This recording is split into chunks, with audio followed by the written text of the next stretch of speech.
स्वागत और धन्यवाद करना चाहता हूं। हमारे मध्य में आदरणीय आचार्य नरेंद्र मैत्रेय जी यहाँ पर उपस्थित हैं, जो कि इस कार्यक्रम के लिए अपना समय निकाल करके विगत लगभग 1 वर्ष से अधिक हम सभी को अपने विचारों के द्वारा मार्गदर्शन दे रहे हैं और बहुत सुंदर, बहुत रोचक और बहुत ही सरस और सरल शैली में आपका प्रवचन रहता है।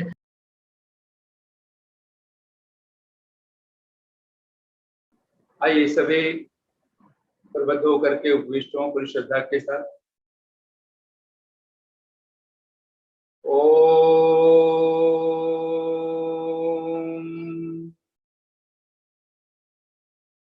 मदो मन्मे निक्रमणम् मदो मन्मे परायणम् वाचा वदामि मधुमत् भूयासं मधुसंदेशः। ॐ नमः शम्भवाय च मयो भवाय च नमः शंकराय च मयस्कराय च नमः शिवाय च शिवतराय च। ओम शांति शांति शांति। आर्य समाज नगर निगम क्षेत्र फरीदाबाद आर्य केंद्रीय सभा के तत्वावधान में और समस्त समाजों के सभी अधिकारी वर्ग, महिला समाज, पुरुष समाज, पूरे भारतवर्ष के सभी प्रांत, दिल्ली आदि प्रांतों से और देश से विदेश से उपस्थित सभी धर्मप्रिय सज्जनों, मातृशक्ति, आइए हम सब लोग पूरी श्रद्धा के साथ वैदिक संध्या क्या है, कैसे करें, क्यों करें, और इस पर हम लोगों ने विशद चर्चाएं की हैं और महर्षि देव दयानंद को प्रमाणभूत करके महर्षि की कितनी श्रद्धा है। अगर आप उनके हर ग्रंथ को पढ़ें, सबसे पहले आदौ, अगर सबसे आदि में, सबसे प्रारंभ में वो ईश्वर को कभी भी नहीं भूलते। अगर कोई ग्रंथ लिख रहे हैं तो सबसे पहले वो ईश्वर की बात करते हैं, सबसे पहले परमात्मा को वो हाजिर नाजिर समझते हैं।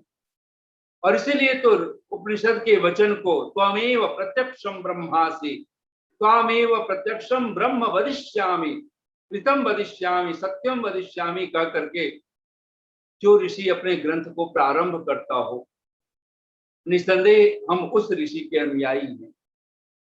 और अब इतने दिनों की चर्चा के पश्चात कम से कम इतना हमारे मानस में, हृदय में ये बात बैठ जाए, 1000 काम, लाख काम, करोड़ काम छोड़ करके भी अगर कोई काम करने योग्य है तो वह एकमात्र ईश्वर की उपासना है। इसको कभी भी नहीं छोड़ा जा सकता है। ऋषि का ही एक भाष्य करते हैं अध्वरे, तो कहते हैं कभी न छोड़ने योग्य उपासना यज्ञ में। ये ऋषि का ये अद्भुत अध्वर का अर्थ युद्ध भी किया है, लेकिन जब उपासना करते हैं, संग्राम करते हैं, लेकिन जब उपासना की बात करते हैं तो कहते हैं कभी न छोड़ने योग्य। जब वो देव यज्ञ की बात करते तभी भी ऋषि का अनाधृष्टम, जो कभी भी खंडन करने योग्य नहीं किसी के द्वारा। और निसंदेह ये 2 यज्ञ सहज रूप से परमात्मा की उपासना की विधा है, ब्रह्म यज्ञ और देव यज्ञ। और देव यज्ञ को तो सहज रूप से मानो हम भगवान को दक्षिणा दे रहे होते हैं, सहज रूप से। तो वह सब कुछ अपना, ये जो भौतिक भी हम सीधे सीधे अग्नि को समर्पित करते हैं, भगवान की आज्ञाओं का पालन करते हैं, कि अद्भुत रूप में। तो संध्यायन्ति संध्यायति वा पर ब्रह्म यस्याम सा संध्या। जिस काल में, जिस संधि वेला में हम उस पर ब्रह्म का सम्यक ध्यान करते हैं अथवा ध्यान किया जाता है, सा संध्या, ऋषि कहता है वह संध्या। और सबसे पहले हमें उसमें कहते हैं आदौ शरीर शुद्धि कार्य। ये ढंग है, ये विधि है, और इस विधि विधान में अगर ध्यान करने का कोई उपक्रम है तो निसंदेह ऋषि ने वो ध्यान की विधा हम सब के बीच में प्रस्तुत की है, और वह है वैदिक संध्या का जो समंत्रक हम संध्या करते हैं, यही ध्यान की सबसे उत्तम विधा। और अगर हम सात्विक हैं तो इसी भांति ध्यान करेंगे।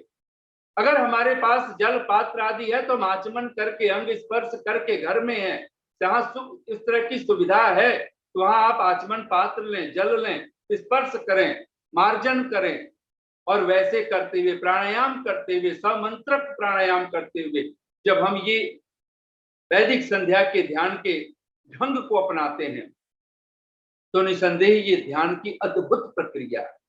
और इसको अगर हम विधिवत करें नियमतः तो आप हैरान होंगे कि आपको 1 घंटा कैसे विदा हो, कैसे उसका विगलन हो जाता है, कुछ पता भी नहीं चलेगा। 1 घंटे का समय आपको लगेगा कम पड़ गया। जैसे हम लोग बोलते हैं तो लगता है कितना भी बोलें समय कम पड़ जाता है, ऐसे ही आपको जब संध्या में, यज्ञ में और आप बैठे, आपने सोचा हो कि मैं 1 घंटा बैठूंगा, 20 मिनट बैठूंगा, 25 मिनट बैठूंगा, और आपको लगे नहीं, अरे ये तो मुझे समय कम पड़ गया, आपकी श्रद्धा, आपकी आस्था, आपका मन इतना बढ़ेगा।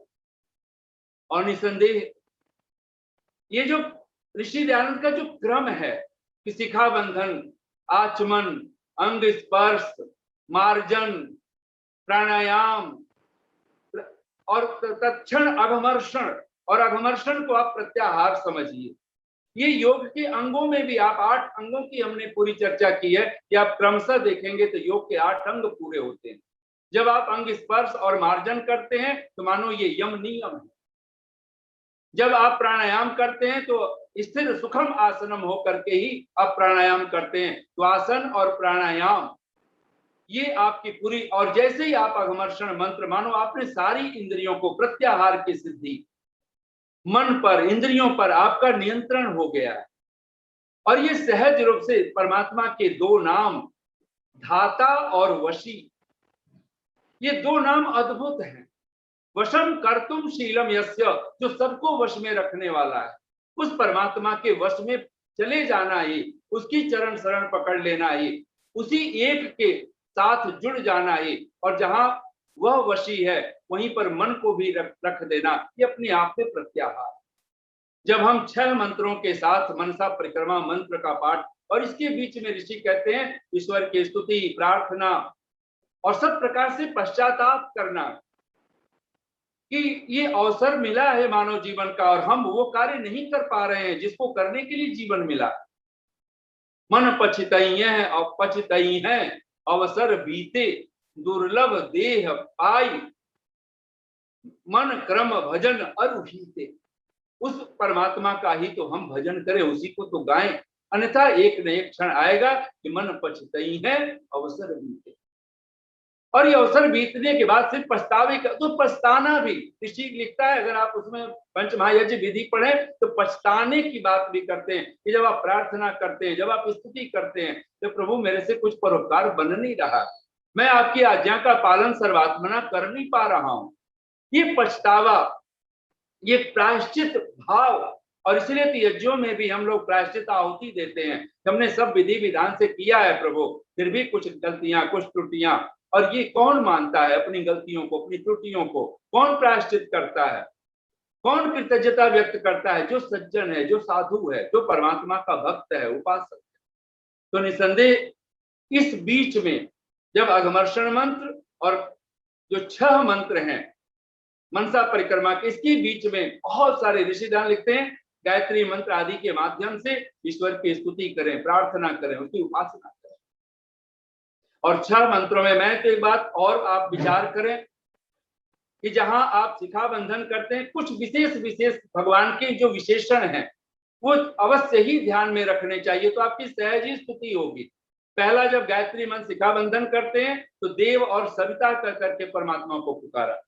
जब आप प्राणायाम मंत्रों के माध्यम से अथवा मार्जन मंत्र के माध्यम से, अथवा जब आप अंग स्पर्श आदि करते हैं तो उसमें भगवान को सप्त व्याहृतियों से पुकारा है, भू भुवः स्वः महः जनः तपः सत्यम कह करके। ये परमात्मा के अद्भुत नाम है। आप अगमर्षण मंत्र में जब प्रवेश करते हैं तो वो धाता है, वो वशी है। ये दो नाम अद्भुत रूप से आप हमारे मानस में रहे। जब हम मनसा परिक्रमा मंत्रों का पाठ कर रहे होते हैं तो खास करके उस समय अधिपतियों के नाम अवश्य हमारे मस्तिष्क में रहें। रक्षिता तो है ही, लेकिन उन पर आप विचार करें। लेकिन खास करके 6 दिशाओं के 6 अधिपति, और वह कोई और नहीं, और ऋषि अनेक जगह भाष्यों में कहते हैं वो सबका राजा है।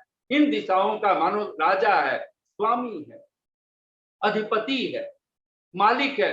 तो जब वो प्राची में है तो वो अग्नि के रूप में अधिपति है, राजा है, स्वामी है, मालिक है। जब दक्षिण दिशा में वही इंद्र बन करके अधिपति है, वही प्रतीचि में वरुण है, वही उदीची में सोम है, वही ध्रुवा में विष्णु है, ऊर्ध्वा में बृहस्पति है। ये 6 नाम ये हमारे मानस में प्रतिपल छाए रहने चाहिए।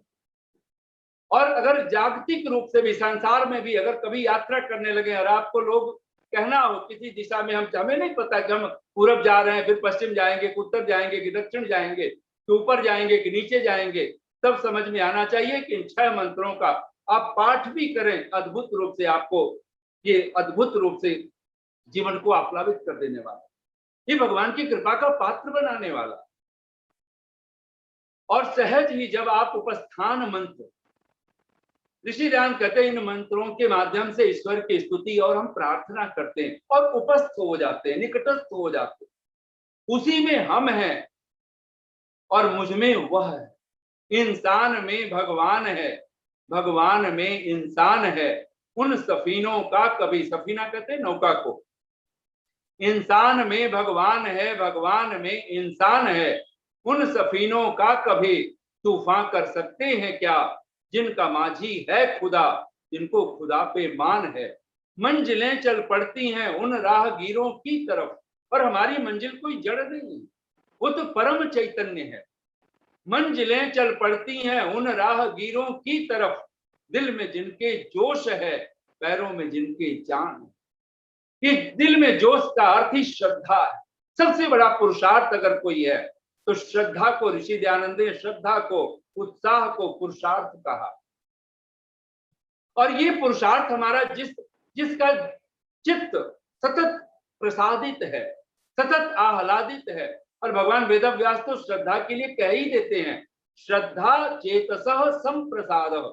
आप सब अपने मन में बोलिए एक बार, श्रद्धा चेतसः संप्रसाद। श्रद्धा चित्त की सम्यक प्रसन्नता का नाम है। और फिर श्रद्धा क्या करती है, कहते जननी इव कल्याणी योगिनम पाति। जो साधक है, जो उपासक है, जो योगी है, जो परमात्मा की तरफ चल पड़ा है, कहते हैं उस योगी की एक माँ की भांति, जननी की भांति, जैसे एक जननी अपने बच्चे को सब प्रकार से उसकी रक्षा करती है, उसकी सुरक्षा करती है, उसका पालन पोषण करती है, कहते हैं ऐसे ही श्रद्धा जननी इव कल्याणी, और कल्याण करने वाली है। योगिनम पाति, और अपने उस शिशु की, अपने उस बालक योगी की, उपासक की, साधक की सबसे पहली अगर किसी की चरण शरण में हम पढ़े तो वो श्रद्धा। जब हम लोग तर्क वितर्क का खंडन मंडन करते हैं तो वहां तर्क का खंडन नहीं किया गया है, कुतर्क का खंडन करने की बात। सुतर्क तो होना ही चाहिए, सतर्क तो होना ही चाहिए। जो जीवन में सतर्क नहीं है, सतर्क का अर्थ ही होता है सतर्क, तर्क सहित होना ही सतर्क होना है। और ये सतर्क कौन हो पाता है, जिसके जीवन में श्रद्धा है। इसलिए तो व्रतेन दीक्षाम आपनोति, दीक्षया आपनोति दक्षिणाम, दक्षिणा श्रद्धाम आपनोति, श्रद्धया सत्यम आप्यते। अगर सत्य को पाने की कोई विधा है तो वो श्रद्धा है। और इसलिए पहले ही मंत्र में ऋषि कहता है, आप उदुत्यम जात वेदसम, जब आप मंत्र बोलते हैं उद्वयम तमसस परि, इस मंत्र के अंत में यहां ऋषि को श्रद्धा के साथ समर्पण करने के लिए तो कहा।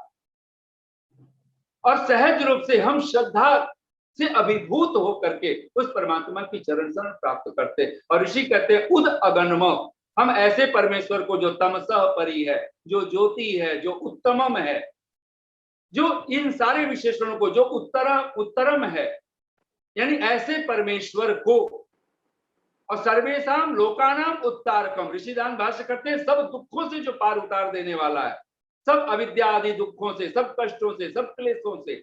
कहते हैं कि ऐसे परमेश्वर को खुद अगन्म वयम उत्कृष्ट श्रद्धावंतो भूत्वा प्राप्नुयाम। हे प्रभु, हम आपको उत्कृष्ट श्रद्धावान होकर के हम आपको प्राप्त करें। और अति विलंब, अति शीघ्र, अविलंब कह करके भगवान को कहा कि भवंत, हे प्रभु, आप हमें प्राप्त हो, अविलंब प्राप्त हो, शीघ्र प्राप्त हो। और निसंदेह परमात्मा ऋषि दयानंद जब समर्पण प्रार्थना करते हैं तो फिर इन मंत्रों में भी आप नाम देखें तो सारे विशेषण तमसः परि, उत्तरम, उत्तमम, और देवत्रा देवम, देवों में भी देव, ये सारे विशेषण ऐसे जो परमात्मा है। फिर उदुत्यम जात वेदसम, जात वेदा कह करके जो परमात्मा को पुकारा, ये विशेषण बहुत महत्वपूर्ण है। जात वेदसम देवम वहंति केतवः दृशे विश्वाय सूर्यम, विश्वम द्रष्टुम, विश्व विद्या की प्राप्ति के लिए भगवान से ही समझ हमें मिलती है कि हम इस संसार क्या है हम नहीं समझ सकते हैं। ये दुनिया क्या है, एक जादू का खिलौना है। किसी साधु से पूछ लिया था, दुनिया क्या है, एक जादू का खिलौना है, मिल जाए तो मिट्टी और खो जाए तो सोना है। ये दुनिया बस ऐसी है कि मिल जाए, जिसको भी जो चाहा था, धन पद प्रतिष्ठा जब तक नहीं मिली थी लगा था पा लेंगे तो जिंदगी में सब कुछ मिल जाएगा, लेकिन जब मिल गया तो लगा अरे इस मिट्टी के लिए मैंने इतना पुरुषार्थ किया, इसके लिए सारी जिंदगी रचा दी, खपा दी। मिल जाए तो मिट्टी और खो जाए तो सोना। ये खूब क्या है, ये जिस्त क्या है, दुनिया की असली शरिस्त क्या है। ये खूब क्या है, खूब यानी सुंदरता, ये सौंदर्य। ये खूब क्या है, ये जिस्त क्या है, जिस्त कहते हैं जिंदगी को, ये जीवन। ये खूब क्या है, ये जिस्त क्या है, जहां की असली सरिष्ठ क्या है, असली उसका वजूद, इसका अस्तित्व। कहते हैं बड़ा अच्छा हो तमाम चेहरे अगर कोई बेनकाब कर दे। एक बार अगर कोई चेहरों को बेनकाब कर दे तो खूब क्या है, ये सुंदरता क्या है, ये भी पता चल जाएगा। ये जिस्त क्या है, ये जिंदगी क्या है, तो ये भी पता चल जाएगा। ये तो हम नकाब पोष होकर के, मुखौटे लगा लगा करके और सारी जिंदगी में हम जी रहे हैं, तो पता नहीं चलता। दृशे विश्वाय सूर्यम, और परमात्मा को सूर्य कह करके पुकारा। और सूर्य कौन है? सूर्य आत्मा जगतस्तुषः, जो चराचर का आत्मा है, चराचर का जीवन है। चराचर अगर कुछ है तो उसकी आत्मा, उसका सचमुच में प्राण, उसका जीवन, उसका मूल अगर कोई है, इस शरीर में आत्मा है हमारा, तभी तो हम हैं। और ये चराचर का मूल अगर कोई है तो वो परमात्मा है, उसी को सूर्य कहा है। और उसी से हमें ये विश्वम द्रष्टुम, ये विश्व विद्या की प्राप्ति अगर किसी के थ्रू हो सकती है, किसी के द्वारा हो सकती है, किसी की कृपा के कारण हो सकता है, वो एकमात्र अगर कोई है तो वो परमात्मा है। तुझे रोना है तो जी खोल कर रो ले। एक साधु, कोई रो रहा था, कोई बहुत दुखी होगा, तो साधु ने कहा तुझे रोना है तो जी खोल कर रो ले, इस दुनिया से बढ़कर कोई वीराना न मिले। इस चाहे कितना भी ऐसो आराम के, कितनी भी सुख संसाधन, कितने भी बड़े पद प्रतिष्ठा पर पहुंच जाएं, लेकिन सचमुच में अगर जानने वाले तो यही कहते हैं कि सर्वम दुखम एव विवेकिनम। भगवान पतंजलि तो कहते हैं, और ये दुख, परिणाम, ताप, संस्कार, गुण, वृत्ति, विरोध, दुख, ये अज्ञानी को नहीं पता चलता है, ये सिर्फ विवेकिना, ये विवेकियों को ही पता चलता है। उनको तो आध्यात्मिक, आदि भौतिक, आदि दैविक, ये जो त्रिविध ताप है, ये बस अज्ञानियों को पता चलता है। क्योंकि बहुत मोटा मोटा दुख पता चल गया कि हाँ कोई किसी ने लूट लिया, कोई आपदा आ गई, कोई महामारी आ गई, शरीर को कोई कष्ट आ गया, ज्वर पीड़ा हो गया, तब आम आदमी को, एक नासमझ को भी पता चलता है कि हाँ दैहिक, दैविक, भौतिक ताप, ये त्रिविध ताप की बात हमें समझ में आती। पर परिणाम दुख, ताप दुख, संस्कार दुख, ये जो त्रिविध दुख कहा गया, और महर्षि पतंजलि कहते हैं अक्षिपात्र कल्पो ही विद्वान, ये तो विद्वानों को ही पता चलता है। ये तो कोई परमात्मा की कृपा का पात्र बन जाए उसको पता चलता है, और वही व्यक्ति उपस्थान कर पाता है, वही परमात्मा की उसकी उपस्थिति में हमेशा वो रहता है। और तब हम लोग कह सकते हैं, न मौजों से पूछो जुदाई की बातें। मौज कहते हैं समुद्र की जो लहरें उठती हैं। न मौजों से पूछो जुदाई की बातें, गर पूछनी है किनारों से पूछो। सुनाए ये तुमको बेरंग की बातें, झुको और रंगीन नजारों से पूछो। जुबानों से बाहर, बयानों से बाहर, इशारों की बातें इशारों से पूछो। न मजहबों से पूछो बातें खुदा की, न मजहबों से पूछो बातें खुदा की, गर पूछनी है खुदा के प्यारों से पूछो। और ऋषि दयानंद कहते हैं कि योगम जिज्ञासु भी, जो योग विद्या को पाना चाहता है, आप यजुर्वेद का भाष्य पढ़ें, ऋग्वेद का भाष्य पढ़ें, तो कहते हैं कि वहां आप्ताह योगारूढ़ाह, जो आप्त पुरुष है, योगारूढ़ हैं, ऐसे विद्वान संगंतव्या, इनका ही सत्संग करना चाहिए, इनका संग साथ करना चाहिए। अगर हम चाहते हैं योग कहें, यज्ञ कहें, ये परमात्मा को पाने का सबसे सुंदर विधा, उसकी उपस्थिति का एहसास करा देना। ये जिस एक खूब क्या है, ये जिस्त क्या है, दुनिया की असली सरिस्त क्या है, दुनिया की असली सरिस्त क्या है, बड़ा मजा हो कि तमाम चेहरे कोई बेनकाब करे। ये कोई बेनकाब करने वाला मत सोचना, कोई इस संसार में कोई बेनकाब करेगा और आपको असलियत का पता चल जाएगा। यहाँ तो जब कोई विश्वासघात हो जाता है तब पता चलता है, अरे हमने इसके ऊपर विश्वास किया था, इसी ने विश्वासघात कर दिया, अरे मैंने इसको ही सारी जिंदगी अपना सब कुछ मान लिया और इसी ने मुझे लूट लिया, इसी ने मुझे धोखा दे दिया, मैंने इसके लिए क्या कुछ नहीं किया।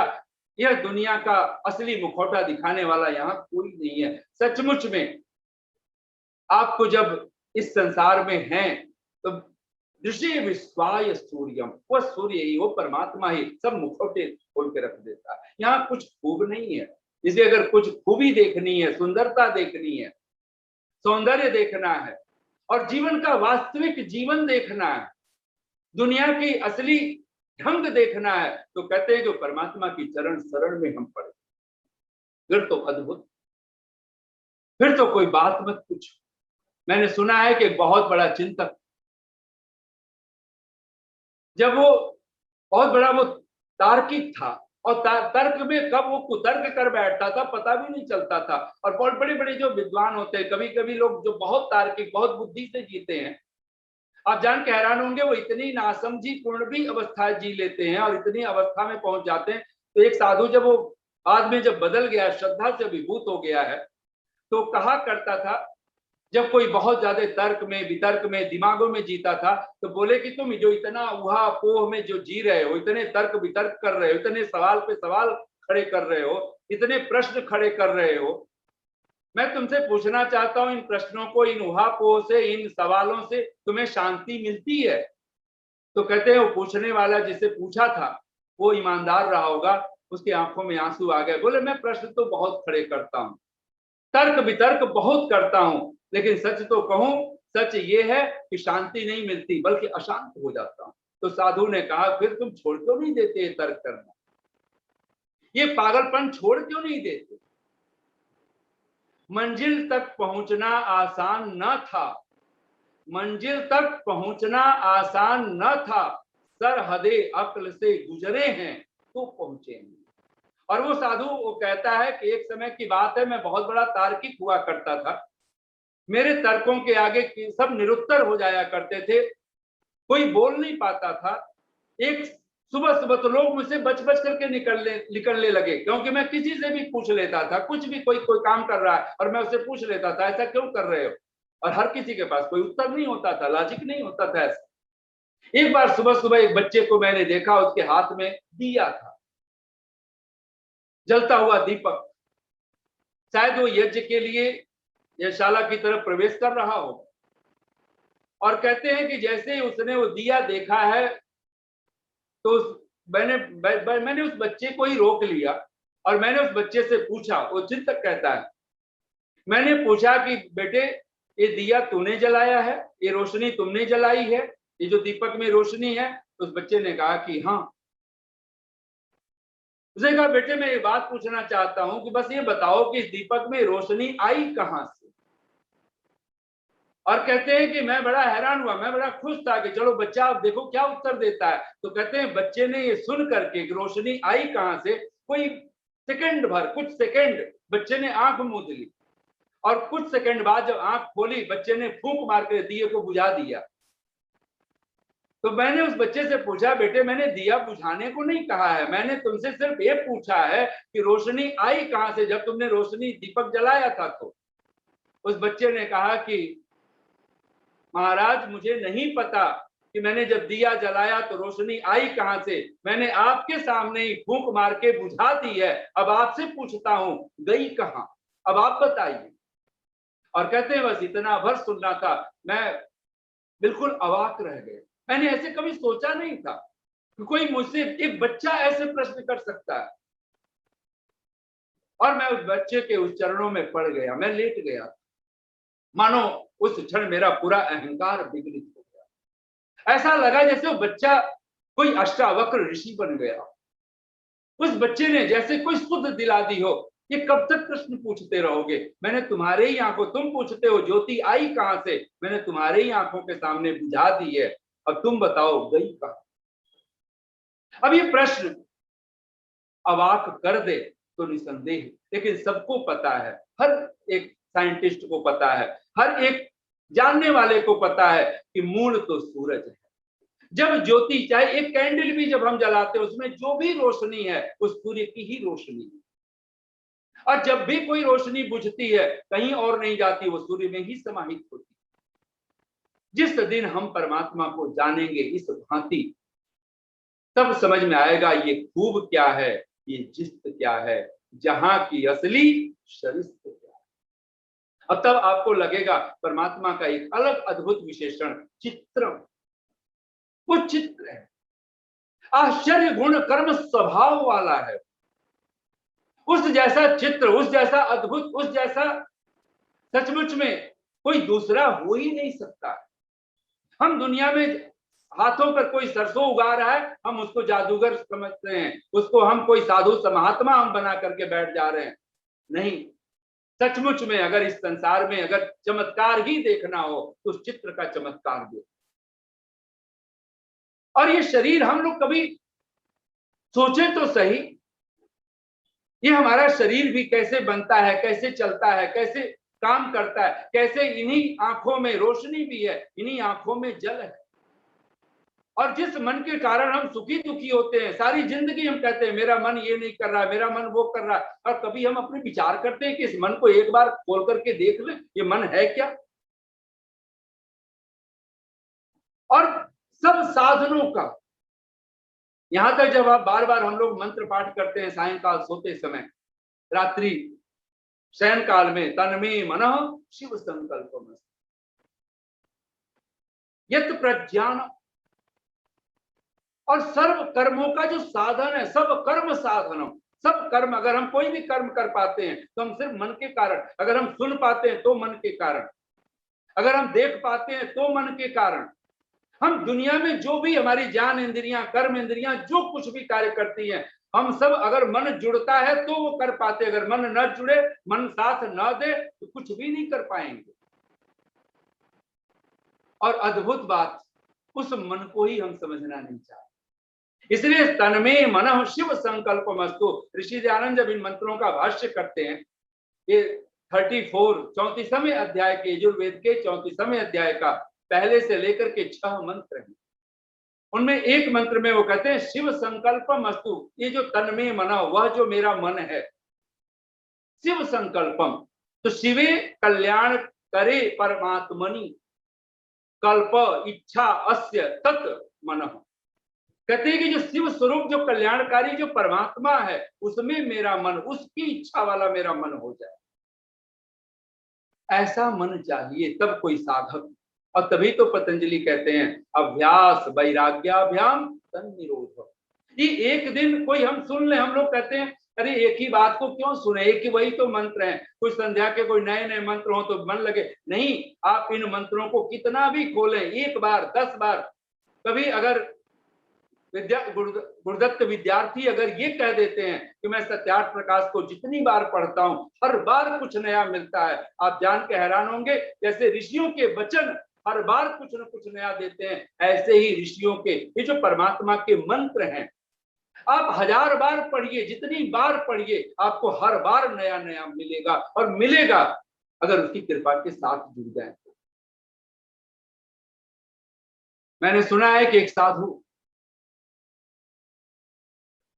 एक गांव में, बहुत बड़ा नगर था, और नगर के लोग इतनी सेवा करते थे कि हर सुबह ब्रेकफास्ट नाश्ता तैयार करके ले जा करके उस साधु की कुटिया में पहुंचा देते थे। दोपहर का लंच उस साधु को कहते थे आपको हमारे दरवाजे पे आकर के आप आइए हमारे दरवाजे पर, लेकिन हम आप ऐसे आए नहीं, हम आपको खुद श्रद्धा से आपको सुबह का नाश्ता, दोपहर का लंच, सांझ का डिनर सब कुछ दे करके दूध फल फ्रूट सब हर कोई पर्याय बांध लिए थे कि हम लोग आज सुबह शाम कौन किसके जाए, तो सब सेवा कर।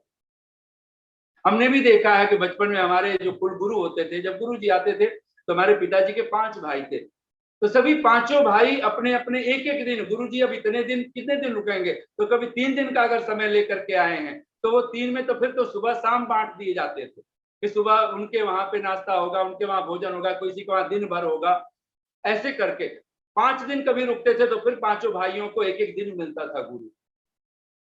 और ये परंपरा आज भी हमारे वहां पर, अगर हम जब गांव में जाते हैं, गोरखपुर देवरिया हमारी जन्मभूमि है, तो वहां पर आज भी हमारे जब वो गुरु, आज जो कुल गुरु होते हैं, जब उनके बच्चे आए चाहे गुरु जी आए तो ऐसा ही होता है। और ऋषि दयानंद ने तो हम लोगों को आदेश दिया था, मातृमान पितृमान आचार्यवान पुरुषों, हम अभागे लोग हैं अगर हमारे जीवन में कोई गुरु ना हो, कोई आचार्य ना हो। ये तीर्थानि प्रचरन्ति, कौन है जो उपस्थ करने वाला है, कौन है जो परमात्मा का उपस्थ बनाएगा, कोई नहीं बना सकता है अगर हमें हमारे पास कोई साधु ना हो, कोई गुरु ना हो।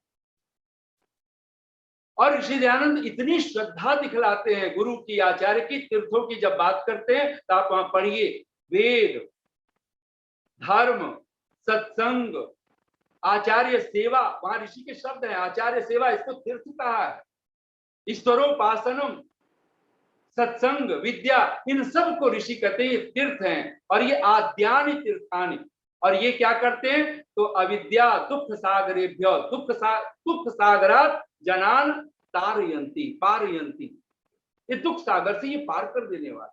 अगर हम वेदों की चरण शरण में पहुंचे, हम सत्संग की चरण शरण में पहुंचे, हम आचार्य की चरण शरण में पहुंचे, तो कहते हैं कि उन लोगों ने पर्याय बांध लिए थे उस साधु का, और वो साधु कोई 10 साल बीत गए, कभी किसी गांव वालों को फुर्सत ही नहीं मिलती थी, बस साधु की सेवा कराते थे। वो कुटिया, और गांव के बाहर बहुत सुंदर कुटिया बना रखी थी उनकी, एक वाटिका भी बहुत सुंदर। कहते हैं एक दिन गांव के लोगों को विचार आया, कितने दिन हो गए साधु की सेवा करते करते, हमने कभी साधु महाराज को कभी सुना नहीं, और जीवन में दुख है, पीड़ा है, हजार हजार दुख हैं, कभी हम एक बार साधु से सुने तो सही। और कहते हैं गांव के जो मुखिया थे, 5 लोग पंच बन करके उस साधु की कुटिया पे पहुंचे, बोले महाराज 10 साल हो गए पर हमने कभी आपसे कोई एक शब्द नहीं सुना, और आप अपने आप को सुनाते नहीं, आप अपने भजन में हम सुनते हैं कि आप बड़े मस्त रहते हैं, आप और बड़ी कृपा है, आपका आशीर्वाद, आपकी कृपा से हम सबका गांव में हमारे बच्चे परिवार सब सुखी हैं, लेकिन कृपा कीजिए, हम चाहते हैं कि कल रविवार का दिन है, छुट्टी का दिन है, अवकाश का दिन है, तो आप कृपा करके हमारे गांव में पधारें और सब लोग हम इकट्ठे होंगे और आप हमें सुने। कहते हैं वो साधु हंस पड़ा, उसने कहा परमात्मा को तुम फुर्सत मिले तब तुम याद करना चाहते हो, ना समझ हो तुम, अरे उसके लिए तो फुर्सत निकालनी पड़ती है, ऐसा नहीं कि छुट्टी मिल जाए तब हम परमात्मा को याद करें। और हम सब कौन है, कौन किस प्रकार के भक्त हैं, उपस्थान कौन करता है, जो उसके लिए फुर्सत खुद निकालता है। छुट्टी मिल जाए, अवकाश मिल जाए, फिर हम परमात्मा को याद करेंगे, ये नासमझी की बात। उन लोगों ने कहा कि महाराज हम गृहस्थ लोग हैं, सांसारिक लोग हैं, हमें कुछ पता नहीं, आइए बताइए सब कुछ, इसी के लिए हम आपको आमंत्रित करने आए हैं, कल आप आइए। उस साधु ने कहा मैं आऊंगा जरूर, पर यही बात क्लियर कर दो, 10 साल तुम नहीं सुने हो, मैं छोटे छोटे 2 सवाल करूंगा, और 2 सवाल भी ऐसा नहीं कोई एक ही सवाल को 2 बार पूछूंगा, ताकि कोई भूल चूक ना रह जाए। अगर ठीक ठीक जवाब दोगे तो बोलूंगा और नहीं तो वापस लौट आऊंगा। सारे गांव के लोगों ने कहा कि महाराज आप बिल्कुल आइए, पधारिए और आप जो पूछना है पूछिए और हमें सुनाइए। कहते हैं वो साधु पहुंचा है। 10 साल तक बाद पूरा गांव इकट्ठा हो गया, नर नारी बच्चे आबाल वृद्ध सब। वो स्टेज बनाया हुआ था, बहुत सुंदर स्टेज पर जैसे ही साधु पहुंचा, उस साधु ने सारे गांव के लोगों को, नगर वासियों को प्रणाम किया और कहा कि मैं आप सबको प्रणाम करता हूं, नमन करता हूं। एक सवाल मैं पूछता हूं आप सबसे, ठीक ठीक उत्तर दीजिएगा। क्या आप सब लोग ईश्वर को जानते और मानते हैं? अगर जानते और मानते हैं तो कृपा करके हाथ खड़े कीजिए। पूरा गांव हाथ खड़ा कर दिया। साधु ने कहा कि ये मैंने एक बार पूछ लिया, अब मैं दोबारा प्रश्न पूछता हूं, कोई भूल चूक नहीं रहनी चाहिए, मेरी बात फिर से सुन लीजिए। क्या आप सब ईश्वर को जानते और मानते हैं? यदि जानते मानते हो तो कृपा करके हाथ खड़े कीजिए। और कहते हैं इस बार भी सारे गांव के लोगों ने, बच्चों तक ने भी हाथ खड़े कर दिए। और साधु ने हाथ जोड़ लिए, बोले कि जब आप सब जानते ही हो, मानते ही हो, तो फिर मेरी क्या जरूरत है? और वो कहते हो मंच से उतर आया वापस। सारे गांव के लोग हैरान हो गए। लोग कह रहे महाराज ठहरिए ठहरिए, कुछ भूल चूक हो गए। पर साधु तो रुका ही नहीं, हो तो अपनी कुटिया पे ही जाके रुके। तब गांव के जो मुखिया लोग थे उन्होंने कहा तो बड़ी भूल चूक हुई, हम कहाँ ईश्वर को जानते हैं, कहाँ मानते। अगर हम जानते होते तो हम शाकाहार होते कि हम मांसाहारी? ये मांसाहार, ये शाकाहार, जिसको खान पान तक जिसका युक्त न हो। संस्कृतम अन्नम भोक्तव्यम, ऋषिदान का वाक्य, शुद्ध अन्न का ही आहार करना चाहिए। इसलिए सत्यार्थ प्रकाश में ऋषि का तो 10वां समुल्लास आहार पर ही है। कैसा आहार हो हमारा, क्या हमें खाने चाहिए, क्या नहीं खाना चाहिए, क्या पीना चाहिए, क्या नहीं पीना चाहिए। सबने सोचा कि अगर ईश्वर को हम जानते मानते होते, हमारे जीवन में इतना झूठ होता, इतना छल कपट होता, इतनी हिंसा होती, इतनी अशुचिता, इतना असंतोष। सबने कहा नहीं नहीं, ये तो बड़ी भूल चूक हुई। कहते हैं कि अब तो पूरा गांव फिर अपने काम धाम में लग गया और सब गांव के मुखिया ने कहा अब तो सप्ताह भर तो हमारे पास फुर्सत भी नहीं है, हम फिर सब इकट्ठे हो तो फिर अगले रविवार के लिए फिर महाराज के पास जाके निवेदन करेंगे। सांझ फिर शनिवार को पहुंचे हैं। बोले महाराज हम लोग सांसारिक लोग हैं, अज्ञानी लोग हैं, आपको तो पता ही है, हम तो ऐसे ही, आप कल पधारिए। साधु ने कहा कि चलो इतनी सेवा की है, मैं फिर आऊंगा, दोबारा आऊंगा, अगर तुम स्वीकार करते हो मैं आऊंगा, लेकिन मैं फिर पूछूंगा वही 2 सवाल। और कहते हैं इस बार जो गांव के मुखिया आए, बोले देखो जब साधु आए और जब वो प्रश्न करें कि क्या आप ईश्वर को जानते मानते हो, तो देखो आधे लोगों को हाथ खड़े करने हैं और आधे लोगों को हाथ नहीं खड़े करने हैं। क्योंकि अगर कहीं ऐसा ना हो कि कोई खड़ा ना करे, बोले सब तुम लोग नास्तिक हो और नास्तिक कह करके वो चल दे, तुम जानते मानते ही नहीं हो। तो बोले नहीं, आधे लोगों को हाथ खड़े करने हैं और आधे लोगों को हाथ नहीं खड़े करने। समझा दिया गया और दोनों तरफ 2 दिशाओं में जो लोग बैठे थे, आधे लोगों को कह दिया कि हाथ खड़े करने हैं और आधे लोगों को कह दिया हाथ नहीं खड़े करने। और बोले फिर तो साधु को बोलना ही पड़ेगा। और कहते हैं साधु आया और इस बार तो और दूसरे गांव के, नगरों के लोग भी आकर के उस जगह पर इकट्ठा हो गए थे, बहुत भीड़ हो गई। लेकिन कहते हैं साधु ने आकर के मंच पर पुनः हाथ जोड़ करके सबको प्रणाम किया और कहता है कि क्या आप सब ईश्वर को जानते और मानते हैं? अगर जानते मानते हैं तो कृपा करके हाथ खड़े करें। और कहते हैं इस बार आधे लोगों ने हाथ खड़े किए, आधे लोगों ने हाथ नहीं खड़े किए। उस साधु ने कहा देखो कोई भूल चूक नहीं, मैं दोबारा पूछता हूं, क्या आप सब ईश्वर को जानते और मानते हैं? कृपा करके हाथ खड़े करें। और कहते हैं इस बार भी वैसा ही हुआ, आधे लोगों ने हाथ खड़े किए, आधे लोगों ने हाथ नहीं खड़े किए। साधु ने फिर मुस्कुराते हुए हाथ जोड़ लिए और कहा देखो आधे जानते हो, आधे नहीं जानते हो, आधे आधों को जना दें, मेरी क्या जरूरत है, मैं तो चला। और साधु फिर चल पड़ा और वो अपनी कुटिया पे ही जाके रुका। और कहते हैं कि गांव के लोग कोई वो अवाक रह गए कि अब क्या करें। और गांव के मुखिया लोग फिर शनिवार को पहुंचे कि महाराज को देखें तो कहते हैं वो शनिवार को पहुंचे, उससे पहले ही वो साधु कुटिया छोड़ चुका था, साधु रहा नहीं उस गांव। और कौन भोजन दिया होगा नहीं दिया होगा ये भी कोई परवाह, लोग देते रहे हों, लेकिन वो कुटिया छोड़ चुका था। गांव में ये भी खबर जंगल में आग की तरफ फैली कि महाराज तो रहे नहीं, पता नहीं कहाँ चले गए। और जाकर के लोगों ने देखा तो उस कुटिया में एक छोटा सा कागज लिखा हुआ मिला और बड़ा हैरान रह गए। गांव का मुखिया जब पढ़ा तो वो रो रहा था। कुछ लोग और पढ़े तो छाती पीट के रो रहे थे, हम कैसे ना समझ, हम इतना सा काम नहीं कर पाए। ये साधु जब प्रश्न पूछता था तो लिखा कि जब मैं तुमसे प्रश्न पूछता था क्या तुम जानते मानते हो, हाथ खड़े करो, जानते मानते नहीं हो तो हाथ खड़े करो। तो जब मैं ये बात पूछ रहा था इनको हाथ जोड़ लेना था, तो क्या इतना नहीं कर सकते कि महाराज हाथ जोड़ लिए नमस्ते कर की मुद्रा में हो जाते, जैसे मैं नमस्ते कर रहा था कि महाराज यही जानने के लिए तब आपको बुलाए। इतना भी करना था, बस इतना स्वीकार कर लेना था कि मैं नहीं जानता।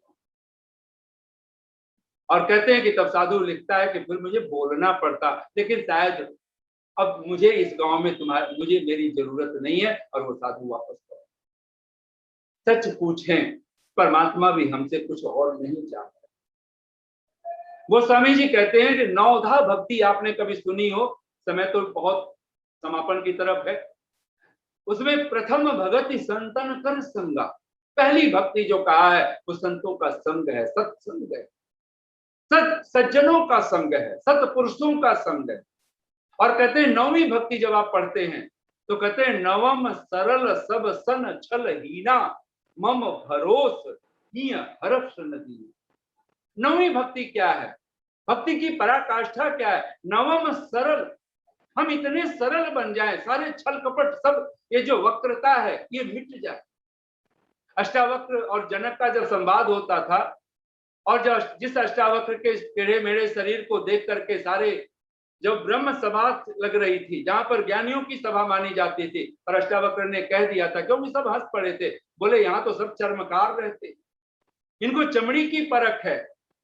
और तब राजा जनक को अष्टावक्र ने कुछ उपदेश देते हुए कुछ कहा था, उसमें राजा को कहा था कि राजन घड़ा टेढ़ा मेढ़ा हो सकता है लेकिन घड़े में रखा हुआ जल कभी टेढ़ा मेढ़ा नहीं हुआ करता। नदी टेढ़ी मेढ़ी हो सकती है लेकिन नदी में बहने वाला जो जल है वो टेढ़ा मेढ़ा नहीं हुआ करता है। ये शरीर टेढ़ा मेढ़ा हो सकता है लेकिन आत्मा तो नित्य शुद्ध बुद्ध मुक्त स्वभाव। और कहते हैं जनक अष्टावक्र के चरणों में गिर पड़े थे। परमात्मा भी हमसे सिर्फ इतना चाहता है, उपस्थान चित्र देवानाम उदगात। ऋषि कहते हैं देवताओं के हृदयों में वह प्रकट हो जाने वाला है, वह हमारे हृदय में वो साक्षात प्रकट हो जाता है। और कहते हैं अनीकम, सब प्रकार के दुखों का नाश करने के लिए सबसे बड़ा उत्तम बल अगर कोई है तो ऋषि दयानंद लिखते हैं अनीकम, वह परमात्मा है। आपरा द्यावा, ये सब परमात्मा के विशेषण होंगे, ये सब नाम होंगे परमात्मा के, जब आप इस तरह से विचार करें। फिर वहीं पर कहा स्वाहा जगतस्तु सश्च स्वाहा। स्वाहा शब्द के महर्षि यास्क 4 अर्थ करते हैं, जिसको ऋषि दयानंद ने भी अपने शब्द दिए हैं। अगर आप यजुर्वेद का भाष्य पढ़ें, स्वाहा सुआह, तो वहां कहते हैं शोभनम वचनम, सुंदर वचन बोलना। कहते हैं स्वा वाग आह, सत्य वचनम, सत्य कथनम, जब सत्यवाणी हमारी होती है, ये स्वाहा का अर्थ है। तीसरा कहते हैं स्वम प्राह, जब अपने पदार्थ को स्वत्वम, जब अपने पदार्थों के प्रति ममत्व वचः, ऋषि कहते हैं जब जो पदार्थ मेरे हैं उसको जब मेरा कहना, दूसरे के वस्तु को कभी अपना छीन करके छल कपट करके चुरा करके जो इकट्ठा नहीं करता है, यानी जो अपना है उसको अपना। और विचार करेंगे तो यद इदम विश्वस्मिन धनम अस्ति, ऋषि के भाष्य है ये। आप सब बोलिए एक बार अपने मन में, यद इदम विश्वस्मिन धनम अस्ति सर्वम तद जगदीश्वरस्य एव वर्तते, तत् सर्वम जगदीश्वरस्य एव वर्तते। इस संसार में जो कुछ भी धन है वो किसका है? सब जगदीश्वर का है, सब परमात्मा का है, निसंदेह सब उसका। इसी को तो ईश्वर प्रणिधान कहा है कि हम परमात्मा को अपना सब कुछ उसको समर्पित कर पाए। और ये समर्पण, ये परिधान करते हुए जब आप चलते हैं तो ऋषि दयानंद कहते हैं फिर अब आप गायत्री मंत्र आदि के माध्यम से हम गुरु मंत्र का पाठ करते हैं। निसंदेह समय हो गया है तो मैं बहुत शीघ्रता से इसको मैं चाहता हूं कि मैं आज संपन्न कर दूं इसको, और थोड़े से देर में समर्पण प्रार्थना जब आप करते हैं तो हे ईश्वर दयानिधे, ऋषि दयानंद से रोज मांगते हैं धर्म अर्थ काम मोक्षाणाम सद्यः सिद्धिर्भवेत्, बस अभी इसी क्षण हमको प्राप्ति हो जाए। ताइए एक छोटी सी बात कहता हुआ, और इसको आप समर्पण प्रार्थना, इसको नमः संभवाय च मयो भवाय च, उस परमात्मा को जिसको हम यज्ञो वही नमः, यज्ञ का एक नाम नमः है। जब हम नमन करते हैं, जब हम सर्वथा समर्पित हो जाते हैं, और इसी का नाम समाधि है। तदेव जहां पर कहा ना तत्र प्रत्यय एक तानता ध्यानम, ध्यान क्या है? तो जो प्रत्यय, जो ज्ञान बना हुआ है कि परमात्मा ही सब कुछ है और उसी में हम सब हैं, और कहते तदेव अर्थ मात्र निर्भासम स्वरूप शून्यम इव समाधि। ये जो नमस्कार मंत्र हम जब बोलते हैं मानो ये समाधि, इसलिए योग के 8 अंग, इस पर आप विधिवत विचार करते हुए और आप आए और आपको हैरान होंगे कि निसंदेह ये परमात्मा की कृपा के हम अद्भुत रूप से पात्र हो चुके। मुझे एक छोटी सी बात कह करके मैं वाणी को विराम दे रहा हूं। एक बहुत बड़ा चिंतक, वो लिखता है गर्मियों के दिन थे, मुझे गाड़ी लेकर के और गर्मियों में मुझे शहर पहुंचना था, कोई सामान लेना था, तो मैं दूर तक सोचता हूं कि मैं जाऊं तो मैं क्या करूं, कैसे जाऊं, और दूर अगर मैं लंबी सड़क पकड़ता हूं तो काफी समय लगेगा, मुझे बहुत जल्दी पहुंचना था, बहुत जल्दी वापस लौटना है। उसने गर्मियों के दिन में अभी बारिश वारिश नहीं हो रही थी, एक कच्ची पगडंडी को पकड़ लिया जिस पर एक तरफ से गाड़ी जा सकती है, तो वो गया और कहते एक जगह जा करके उसको खड्डा मिला, उसमें थोड़ा सा पानी पड़ा हुआ लगा। उसने सोचा कि बारिश तो हुई नहीं है और इस पूरी सूखे रास्ते पर धूल उड़ रही है, तो यहाँ खड्डे में अगर एक पहिया पड़ना ही था उसमें, उसने सोचा कि जो पड़े तो पड़े, लेकिन मुझे तो गाड़ी निकालनी है तो निकाल लेंगे। लेकिन जैसे ही पहिया उसमें जाके पड़ा तो फंस गया, वो नहीं निकाल पाया, कितना भी एक्सीलेटर दबाया, बहुत कुछ कोशिश किया, नीचे उतर के धक्का मारा, कोई बात नहीं बनी। तब उसने चारों तरफ देखा कि मैं, कोई मुझे देख रहा है, मैं आवाज दूं कोई मेरा हेल्प करे। दूर वो झांकता है, एक दूर एक झुरमुट के नीचे उसको एक आदमी दिखाई दिया, उसको इशारे से बुलाया, वो भागा भागा आया। उसने कहा कि मेरी गाड़ी ऐसे फंस गई। उसने कहा बाबूजी आप इसके लिए मुझे बुलाए हो? ऐसे तो मैं सारी जिंदगी फिर मैं ऐसे भागता हुआ आऊं। तो उसने कहा कि देखो मैं क्या करता, तो बेचारा लिखता है कि मैंने अपनी जेब से उसको 100 रुपए दिए। मैंने कहा देखो आपको मैंने बुलाया है और गर्मियों के दिन है, माना कि आप एक गरीब हो, किसान हो, तो आप थोड़ा सा मुझे हेल्प कर दो। 100 रुपए पाया। तो उसने कहा कि बाबूजी 100 रुपए में होता क्या, 100 रुपए में क्या मिलता है। अंत में उसने फिर कर लिखता है कि मैंने 100 रुपए और उसके हाथ में रखे, तो बड़ी मुश्किल से 200 रुपए पा करके वो गाड़ी को धक्का दिया। गाड़ी जब मेरी बाहर निकल गई तो मैंने कहा मुझे एक बात पूछनी है। उस किसान से कहता है मैं ये बात पूछना चाहता हूं कि बताओ जब ये इतना बारिश है, सूखा पड़ा हुआ है, धूल उड़ रही है, इस रोड के ऊपर ये गड्ढा कैसे खुदा और इसमें इतना पानी कैसे आ गया? मेरी कार का एक पहिया फंस गया, इसमें क्यों फंसा, कैसे फंसा? वो भाग खड़ा हो रहा था। उस बेचारा कहता है कि मैंने उसको आवाज दिया, उसके 100 रुपए ये पकड़ा, उसके हाथ में रखा अपने, और कहा कि ये पकड़ 100 रुपए। उसने कहा नहीं बाबूजी मैं नहीं बता सकता, आप जाइए, आप चाहिए तो 200 रुपए भी रख लीजिए, आप जाओ। उसने कहा नहीं। तो उसने 200 रुपए और हाथ में रखे, बोले मुझे जानना है, अगर तुम्हें पता बिल्कुल है। और करते करते वो 500 रुपए जब हाथ में रख लिया, तब उसने कहा बाबूजी आप किसी को बताइएगा तो नहीं? उसने कहा नहीं बताऊंगा। बताओ क्या बात है, कैसे गड्ढा बना, कैसे पानी यहाँ पे आ गया, कहीं जब दूर दूर तक पानी नहीं है। उसने कहा बाबूजी मैं एक गरीब आदमी हूँ और मुझे धन की सख्त जरूरत है, ये गड्ढा भी मैंने खोदा है, दूर से पानी लाकर मैंने ये गड्ढे को पानी डाल करके ये डबरा बनाया हुआ है। और ऐसे आप जैसे कोई न कोई कार वाला आ जाता है, फंसता है, फिर मैं आता हूँ, फिर मैं निकालता हूँ, और ऐसे मेरी दिहाड़ी चल रही है। और वो कहते हैं चिंतक वो सिर पीट लिया। आप सच में अगर हम लोग एक बार सोचें नवम सरल सब सन छल हीना, मम भरोस ही हरस न दीना। ऐसे व्यक्ति की क्या दशा होगी। सचमुच में अगर हम चाहते हैं परमात्मा की कृपा का पात्र बनना, आइए अंत में 4 पंक्तियां कहता हुआ वाणी को विराम। तुम प्रतीक्षा में हमेशा खड़े थे और मैंने ही न देखा। एक सुरभित सांस आती थी कहीं से, धूल से फूल से नभ तारकों से, चांद सूरज से गगन या अंतःकरण से, या कि मेरे ही शिराओं के रगों से। पर इत्र की कुछ शीशियों को खोलते और मूदते ही उम्र मेरी कट गई है। तुम प्रतीक्षा में हमेशा खड़े थे और मैंने ही न देखा। एक झिलमिल जोत आती थी कहीं से, सरवरों से नद निर्झरों से, सागरों से बिजलियों के पायलों से, या कि मेरे ही दृगों के दायरों से। पर मृत्तिका के कुछ दियों को जलाते और बुझाते ही उम्र मेरी कट गई है। एक हीरक से हृदय में तुम जड़े थे और मैंने ही न देखा। तुम प्रतीक्षा में हमेशा खड़े थे और मैंने ही न देखा। इतनी शांति और प्रेम से आप सबने सुना। बहुत बहुत साधुवाद, बहुत बहुत धन्यवाद। ओम शम। बहुत बहुत धन्यवाद आचार्य जी। बहुत सुंदर तरीके से आपने इस चर्चा को हमारे मध्य में प्रस्तुत किया है। संध्या क्या, क्यों करें और कैसे करें।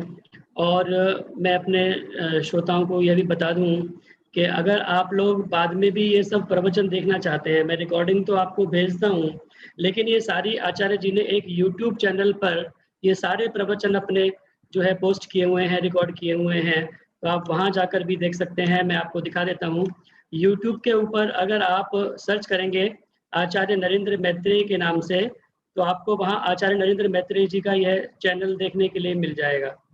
और इस चैनल के ऊपर, यूट्यूब के ऊपर, ये सारे जो प्रवचन, संध्या क्या, क्यों, कैसे, ये वाले भी, और इससे पूर्व जो हमारी श्रृंखला चली थी यज्ञमय जीवन और सुखी जीवन के स्वर्णिम सूत्र इत्यादि, ये सारी चर्चाएं यहाँ पर आपको अवेलेबल हैं, उपलब्ध हैं। आप वहाँ जाकर कभी भी इनको अवश्य ही देखें। आचार्य जी के यूट्यूब चैनल को भी आप सब्सक्राइब करें, ताकि कोई नया वीडियो वहाँ पर आते ही आपके पास में सूचना उसकी मिल जाए। और ये जो संध्या की चर्चा आचार्य जी ने की है, वो वैदिक संध्या ऋषि दयानंद के शब्दों में आचार्य जी ने बहुत सुंदर तरीके से उसको एक जो है पोस्ट वहाँ पर किया है यूट्यूब के ऊपर, वैदिक संध्या के नाम से। और 2-3 मैं इसमें देख रहा हूँ, अथ वैदिक संध्या, स्तुति, प्रार्थना, उपासना और यज्ञ को भी महर्षि स्वामी दयानंद सरस्वती के शब्दों में वहाँ पर प्रस्तुत किया गया है।